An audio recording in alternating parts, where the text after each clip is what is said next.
जय सनातन। भारत ने अध्यात्म के सर्वोच्च शिखर को छुआ है। यह शिखर है अद्वैत, जो इस सृष्टि को ईश्वर की कृति नहीं, अभिव्यक्ति मानता है। ज्ञान शिरोमणि ऋषि अष्टावक्र जी ने अद्वैत को ही प्रतिष्ठित किया। अतः अष्टावक्र गीता अद्वैत वेदांत का एक महत्वपूर्ण ग्रंथ रत्न है। जिस प्रकार श्रीमद् भगवद गीता में अर्जुन प्रश्न पूछते हैं और भगवान श्री कृष्ण उत्तर देते हैं, उसी प्रकार अष्टावक्र गीता में मुमुक्षु राजा जनक प्रश्न पूछते हैं और अष्टावक्र जी उत्तर देते हैं। जनक ने संपूर्ण अध्यात्म पर आधारित सिर्फ 3 प्रश्न पूछे। ज्ञान कैसे प्राप्त होता है, मुक्ति कैसे होती है और वैराग्य कैसे प्राप्त होता है। ज्ञान, मुक्ति और वैराग्य विषयक इन 3 प्रश्नों के उत्तर में जो अमृत रूपी ज्ञान निहित है, उसी का मूर्त रूप है अष्टावक्र गीता। इसमें अध्यात्म जगत की बड़ी ही अद्भुत घोषणाएं हैं। अष्टावक्र जी ने अपने तर्कों और उदाहरणों से राजा जनक के प्रश्नों को समन करने का प्रयास किया। आज हम विराट आख्यान नामक प्रकरण के द्वितीय भाग पर चर्चा करेंगे। अष्टावक्र जी कहते हैं, आत्मज्ञानी समस्त सांसारिकता को त्याग कर आत्मवत हो जाता है। आत्मज्ञान से परिपूर्ण सत्पुरुष को ना तो वंदना सुहाती है, ना उसे निंदा होने पर क्रोध आता है, ना वह जीवन से हर्षित होता है, ना मरण से व्याकुल। वह सभी परिस्थितियों में समभाव रहता है। उसे दीर्घ जीवन पाने की भी कोई इच्छा नहीं होती। अज्ञानियों के संबंध में अष्टावक्र जी कहते हैं कि जो अज्ञानी अभ्यासों को महत्व देते हैं, वे शुद्ध बुद्ध, प्रिय, प्रपंच रहित, पूर्ण और निरामय आत्मा को कभी नहीं जान सकते। जो मूढ़ अज्ञानी जन हैं, वे कर्मों को करके अर्थात योगाभ्यास रूप कर्मों को करके भी मोक्ष को कदापि प्राप्त नहीं होते। लेकिन जो तत्वज्ञानी हैं, वह सहज में मुक्ति को प्राप्त कर लेते हैं। विवेकहीन व्यक्ति इच्छा तो ब्रह्म स्वरूप होने की करता है, पर वह कभी भी उसे प्राप्त नहीं कर पाता, जबकि तत्वज्ञानी इच्छा न करते हुए भी सरल भाव से ब्रह्म स्वरूप को प्राप्त कर लेता है, अर्थात ज्ञान मात्र से मुक्त हो जाता है। इस संसार का पोषण तो विवेकहीन पुरुष अपने निराधार तर्कों, पूर्वाग्रहों और खिन्नता व व्यग्रता के द्वारा करते हैं, जबकि इस अनर्थ संसार का नाश सदैव ज्ञानी पुरुषों द्वारा किया जाता है। इसलिए आत्मबोध प्राप्त करने वाले ज्ञानियों ने संसार को ही अनर्थों का मूल जानकर उसे मिथ्या कह दिया और अज्ञान का मूलोच्छेद कर दिया। हे जनक, इच्छा ही अशांति का मूल है। अज्ञानी पुरुष जिन उपायों, प्रयासों, अभ्यासों से शांति प्राप्त करना चाहता है, उनसे उसे कभी शांति नहीं मिलती। आत्मज्ञानी व्यक्ति इच्छा नहीं करता, अपितु तत्व ज्ञान प्राप्त करता है, तब उसे स्वतः शांति मिल जाती है। उसका मन सहज शांत हो जाता है। जो अज्ञानी चर्म चक्षुओं से आत्मा को देखने का प्रयास करता है, उसे कभी आत्मदर्शन नहीं हो सकते।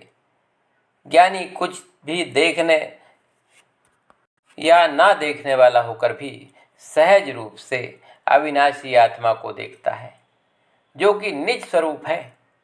अप्रत्यक्ष आत्मा ही आत्मदर्शन कर सकती है। अज्ञानी ही बलपूर्वक चित्त पर अंकुश लगाने के निष्फल प्रयास करता है। इससे चित्त वश में नहीं होता।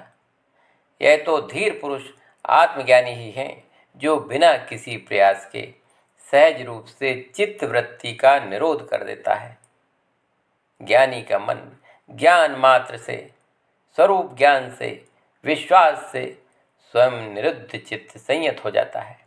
जैसे सूर्य के प्रकाश से अंधकार स्वयं मिट जाता है, भावस्य भावकः कश्चिन् न कश्चिद् भावको परः उभयः भावकः कश्चित् एवमेव निराकुलः। हे राजन, विचार भेद सांसारिक हैं। कोई भाव को मानता है तो कोई कुछ भी नहीं इसमें विश्वास करता है, पर जो सत्पुरुष इन दोनों को ही नहीं मानते वह कभी भी व्याकुल नहीं होते। वह भाव और अभाव दोनों की भावना का त्याग करके स्वस्थ चित्त होकर अपने आनंद परमानंद आत्मानंद में मग्न रहते हैं।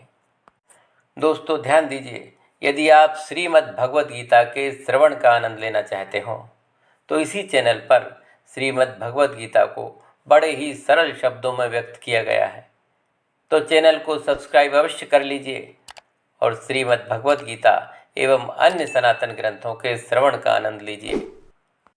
अष्टावक्र जी आगे कहते हैं कि हे राजन, जिनमें बुद्धि नहीं होती या अल्प होती है वे केवल अद्वैत आत्मा की कल्पना करते हैं तथा केवल इच्छा रखते हैं, पर मोह के कारण सत्य स्वरूप को जान नहीं पाते। यही कारण है कि वे आजीवन असंतुष्ट रहते हैं। वे आत्मानुभव के आनंद से वंचित हो जाते हैं। मुमुक्षु और आत्मज्ञानी के विषय में अष्टावक्र जी कहते हैं कि ज्ञान पिपासु अर्थात जिज्ञासु को शांति से होने वाले प्राप्त ज्ञान को कई स्रोतों पर आश्रित होना पड़ता है, जबकि आत्मलब्ध की बुद्धि सर्वदा निरालंब व निष्काम होती है, अतः उसे किसी अन्य ज्ञान की आवश्यकता नहीं। ज्ञान का आधार पाकर जीवन मुक्त व्यक्ति ही सदा निष्काम और स्वतः अपना आधार अपने आप ही बना कर रहता है। विवेकहीन पुरुष के विषय में अष्टावक्र जी कहते हैं कि विषय रूपी भेड़िए को देखकर विवेकहीन पुरुष इस प्रकार साधना आदि की शरण लेते हैं जैसे जंगल में सिंह को देखकर भयभीत जीव कंदराओं में जाकर छुपते हैं। जीवन मुक्त व्यक्ति विषय रूपी व्याघ्र को देखकर उसके मिथ्या होने का ज्ञान होने के कारण उनके भय से स्वतः मुक्त रहता है। वासना मुक्त को शेर के समान बताते हुए अष्टावक्र जी कहते हैं कि वासना रहित तत्वज्ञानी को देखकर विषय वासना इस प्रकार भाग जाते हैं जैसे सिंह को देखकर हाथी चुपचाप एक ओर चल देता है। समर्थ की सेवा तो चाटुकार करते हैं, अर्थात विषयों को महत्व संसारी लोग देते हैं। तत्वज्ञानी निशंक और निर्द्वंद होता है और इसलिए वह मुक्ति के लिए कोई अभ्यास कर्म नहीं करता। वह तो अपने सभी ज्ञान इंद्रियों से व्यवहार करता हुआ उनसे निर्लिप्त होकर अपने परम सुख में स्थित रहता है। जीवन के सब कार्य देखना, सुनना, सूंघना, भोजन करना आदि सहज सुखपूर्वक करते हुए भी उनमें लिप्त नहीं होता। जिसे परम सत्य का श्रवण मात्र में ज्ञान हो जाता है, ऐसे तत्वज्ञानी अविकल और शुद्ध बुद्ध होकर आचार अनाचार और उदासीनता की ओर देखते भी नहीं। अपनी अंतःकरण प्रेरणा से अनायास सब कर्म कर्तव्य बिना लगाव उदासीन भाव से वह करते रहते हैं। अष्टावक्र जी शिशुवत आत्मज्ञानी के विषय में कहते हैं कि कोई अबोध शिशु अपने दैहिक कर्म प्राकृत रूप से सहज करता है और किसी प्रकार का आग्रह नहीं करता, वैसे ही आत्मज्ञानी भी जैसा भी शुभ अशुभ कर्म आ पड़े उसे सहज करता है।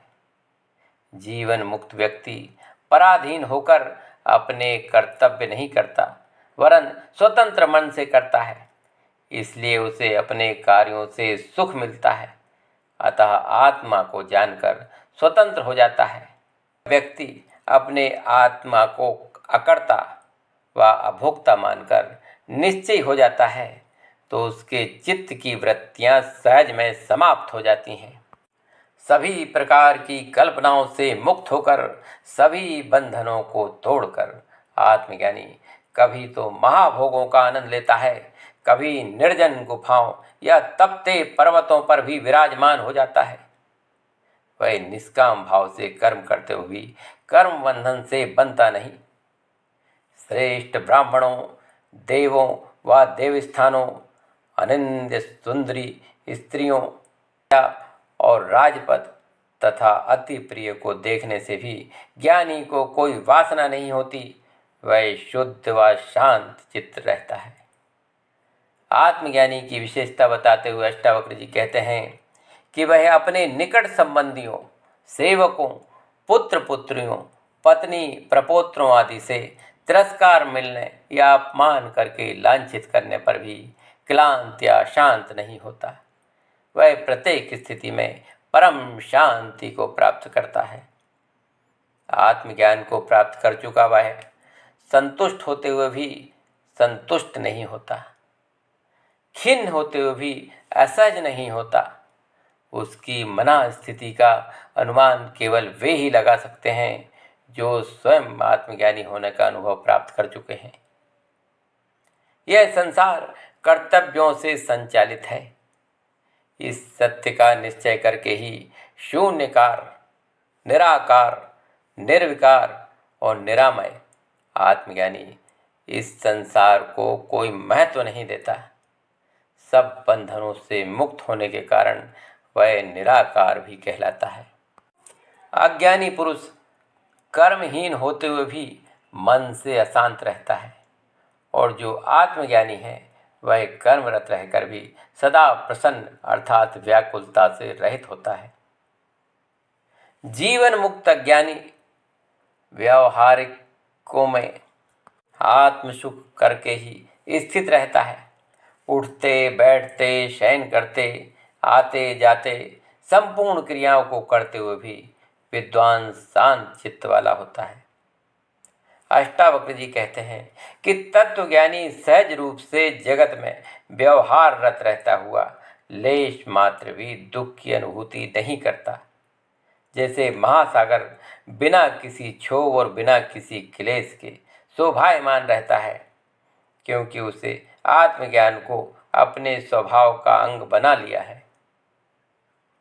अज्ञानी मूर्ख जन निवृत्त होने का अभिमान करते हुए भी सांसारिक लोकाचार में प्रवृत्त ही रहता है, जबकि आत्मज्ञानी यदि प्रवृत्त भी है तो उसके प्रवृत्त निवृत्ति के समान फलदायी होता है। हे शिष्य, अज्ञानी यदि वैराग्य की भी बात करे कि उसे घर परिवार से मोह नहीं, तो भी वह वैरागी नहीं। जिसने देह के अभिमान को त्याग दिया है, ऐसे तत्वज्ञानी को न राग होता है न वैराग, अर्थात जिनकी चित्त वृत्तियां शांत होती हैं उनमें राग वैराग की भावना नहीं होती। अज्ञानी सर्वदा भावना अभावना से आसक्त दृष्टि वाला होता है, जबकि आत्मज्ञानी स्वस्थ चित्त होकर भावना अभावना से परे होता है। उसकी दृष्टि सर्वदा अपनी आत्मा में ही रहती है। आत्मज्ञानी सदैव ही शिशुवत भाव से अपने सहज कर्म संपादित करता है और आरंभ करता है। ऐसा शुद्ध चिंतन करता हुआ वह उन कर्मों से कभी संलिप्त नहीं रहता। इस विषय में अष्टावक्र जी आगे कहते हैं, वही आत्मज्ञानी धन्य है जो भाव अभाव में समदर्शी बना रहे और सभी कर्मों, देखने, चलने, सुनने, सूंघने, खाने आदि में सदैव तृष्णा रहित शांत चित्त रहे। जो आत्मज्ञानी शून्य काल की भांति निर्विकल्प हो जाता है, उसके लिए ना तो संसार, ना कहीं आभास, ना कहीं साध्य, ना कहीं साधन होते हैं। वह इन सबसे शून्य चित्त होकर स्व में स्थित हो जाता है, जिसे प्रत्यक्ष अप्रत्यक्ष फलों की कामना नहीं रहती। वह प्रयोजन रहित होता है। वह निस्वार्थ सन्यासी अपने आत्म स्वरूप को प्राप्त करके विजेता की भांति सहज समाधिस्थ होता है। उसका अपने स्वभाव में समाधिस्थ होना कृत्रिम साधनों से नहीं अपितु स्वभाववश होता है।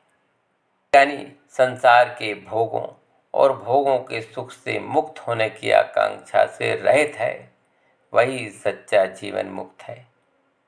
उसे किसी प्रकार का राग द्वेष नहीं, वरन वह सदैव समरस है। जय सनातन।